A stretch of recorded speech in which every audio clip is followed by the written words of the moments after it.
Thank you, Mr. Hagseth. I'm looking forward to this opportunity to talk. I want to return to the incident that you referenced a minute ago that occurred in Monterey, California in October 2017. At that time, you were still married to your second wife, correct? I believe so. And you had just fathered a child by a woman who would later become your third wife, correct? Senator, I was falsely charged, fully investigated, and completely cleared. So you think you were completely cleared because you committed no crime. That's your definition of cleared? You had just fathered a child 2 months before by a woman that was not your wife. I am shocked that you would stand here and say you're completely cleared. Can you so casually cheat on a second wife and cheat on the mother of a child that had been born 2 months before, and you tell us you are completely cleared? Senator, how is that a complete clear?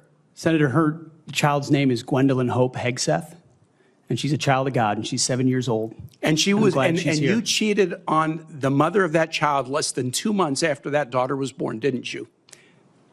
Those were false charges. Well, it was fully investigated, and I was completely cleared. And I am so grateful for the marriage I have to this amazing woman behind me. You've admitted that you had sex at that hotel in October 2017. You said it was consensual, isn't that correct? Anything? You've admitted that it was consensual, and you were still married, and you just had a child by another woman. Again, how do you explain your judgment? Completely false charges against me. You fully investigated, and I was completely clear. You have admitted that you had sex while you were married to wife 2 after you just had fathered a child by wife 3. You've admitted that. Now, if it had been a sexual assault, that would be disqualifying to be Secretary of Defense, wouldn't it? It was a false claim then and a false claim now. If it had been a sexual assault, that would be disqualifying to be Secretary of Defense, wouldn't it? That was a false claim. So you talking about a hypothetical. So you can't tell me whether someone who has committed a sexual assault is disqualified from being Secretary of Defense? Senator, I know in my instance, don't understand. And I know a lot of folks in this administration were saying that they're going to take on the establishment and drain the swamp, but you have become that swamp in a matter of days, not weeks or months, days.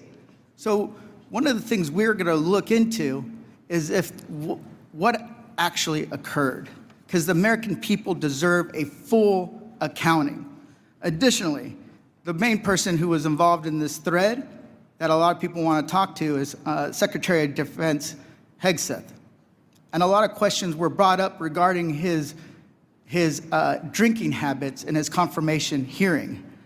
To your knowledge, do you know whether Pete Hagseth had been drinking before he leaked classified information? I don't have any knowledge of Secretary Hagseth's personal habits.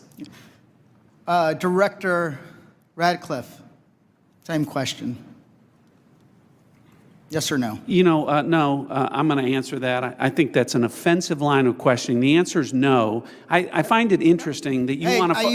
No, I'm going to answer. You asked me a question. You want an answer? No, listen. You don't want to focus on the good work that the CIA is doing, that the intelligence community. Director, I reclaim my time. Director, I reclaim my time. Here, I have huge respect for the CIA, huge respect for our men and women in